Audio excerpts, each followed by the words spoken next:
We have lost tens of thousands of jobs in this state related to energy. And energy is a big part of our future. And those are jobs that pay $80,000 a year. They buy our pickups. They eat in our restaurants. That's money for our schools. Well, we all know how we feel about education. Take a look at the loss of revenue to education this year, and you can draw a line straight to the lack of revenue that we have in natural gas resources in the state of Colorado. But it doesn't stop there. That's the problem. The next problem, he unionizes all state agencies. The next problem they do is they figure out a way to go around Tabor. They don't respect what the voters are saying. Come to the voters, don't raise our taxes. The next thing they do is welcome sanctuary cities. On all four of those, let me tell you what I will do as your governor. Number one, I will put into place on day one a self-imposed spending cap on the governor's office.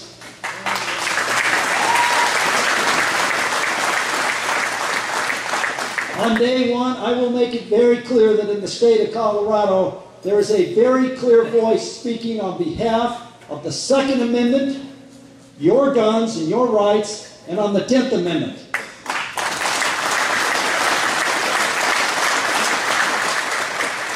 On day one, I will issue an executive order that repeals the executive order that unionized all state agencies.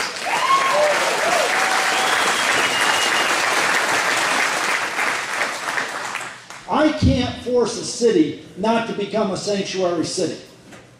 I can't do that. But as governor, I can make it very clear. If any city, like the mayor has in Denver, a sanctuary city, any city that wants to self-impose a sanctuary city status on themselves will receive zero cooperation from the governor's office in the state of Colorado.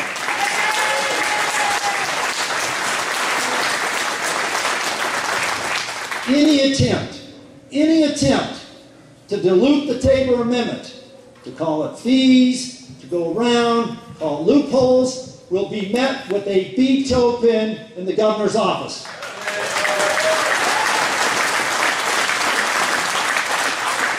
Now, I want you to know that the governor's office, we all know, is kind of your last stand against tax increases. In the last 2 weeks, instead of doing what they need to do, and that is downsize the state government, re-architect the enterprise, they're refusing to do that. It's that path the Democrats take. Our path, and I as your governor will take the path that will downsize the state government and will not raise taxes to get us out of this economic downtime. Now people will say, well, Scott, what do you mean raise taxes?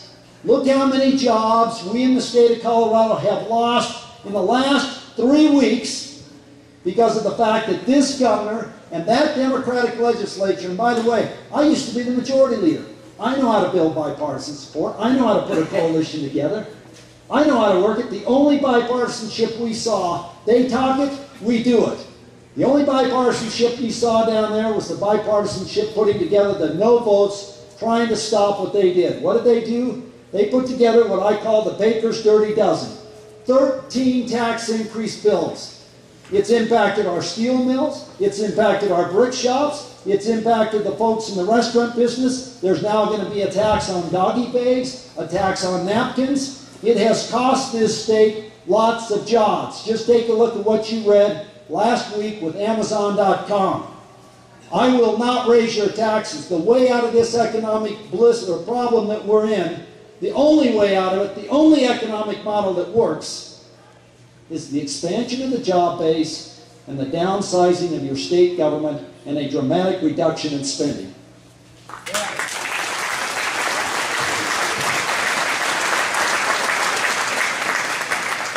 The difference, let me talk just for a minute about the race and why I'd like to have your support. First of all, I intend to earn every vote I can get. As soon as I'm finished here, I'm driving to Grand Junction to give a speech there, back to Glenwood Springs for the Garfield County Lincoln Day, back to Grand Junction to see my mom who unfortunately just broke her hip, back to Glenwood Springs tomorrow, and we'll be back here Monday morning to start it all over again. We're going to win this race. The difference between myself and the mayor is very clear. The mayor is going to go around just like Bill Ritter did. Remember, Bill Ritter had no experience.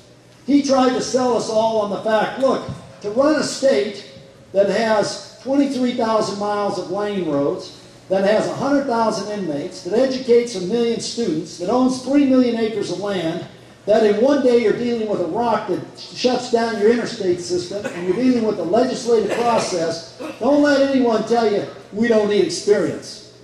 That's like going into the hospital with a heart attack and telling them, I don't need the doctor. Why don't you just give me somebody that wants to go to medical school? And that's the difference between the mayor and I. The mayor is never, by the way, between myself and all of my opponents. Experience is critical.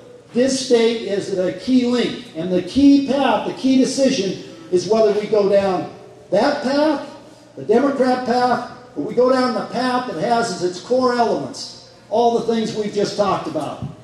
Now, to kind of give you a little more background, a little more what I'm contracting to you, where I think the path that will take us to prosperity.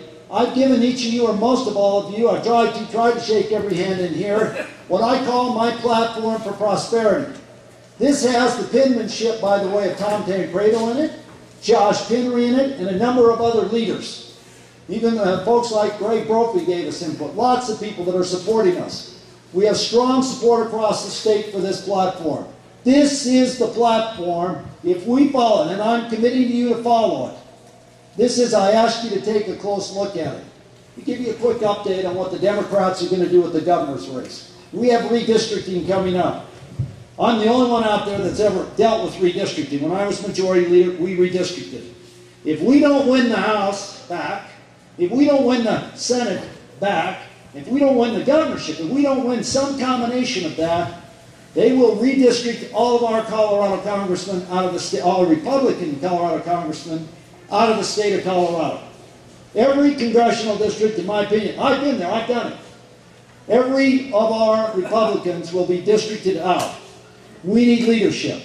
And I'm very proud. Some people say, gee, Scott, you once held elected office. I'm very proud of the fact that I did. We have had great success, whether it's the Great Sand Dunes National Park, on the issues of water, on the issues of budget, on the issues of taxation. With Scott McInnis, you don't have to take a leap of faith. I can't be who I'm not. I have to be who I am. It's easy for people who've never been involved in the Republican Party, who've never helped a Republican candidate, never written a check to help out another Republican. It's very easy for these kind of folks to stand up in front of you and give you a nice spiel. What I'm saying to you is look beyond the spiel. You don't trust but verify. Take a look at my record. My record's ScottMcInnisForGovernor.com. I hope you go to that site. Help us out. We need volunteers and we need your financial help.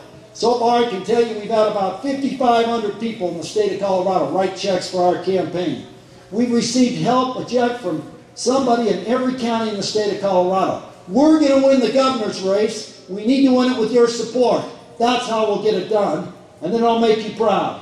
Let me finally say that there's a poll. Now there's a group out there. Polls are only good for a day or two. But the Rasmussen poll 1 month ago showed, and this is what, or 6 weeks when Hickenlooper, whatever his name is down there in Denver. Never, by the way, you're going to have to show him what country life's like when he gets out here. But they showed it. He came in. He got a bump. He was ahead of us 4 points. The latest poll made by the same company just last week statewide, Scott McInnis 48%, John Hickenlooper 42%, some other candidate, in other words all the others running 3%, not sure 6%. That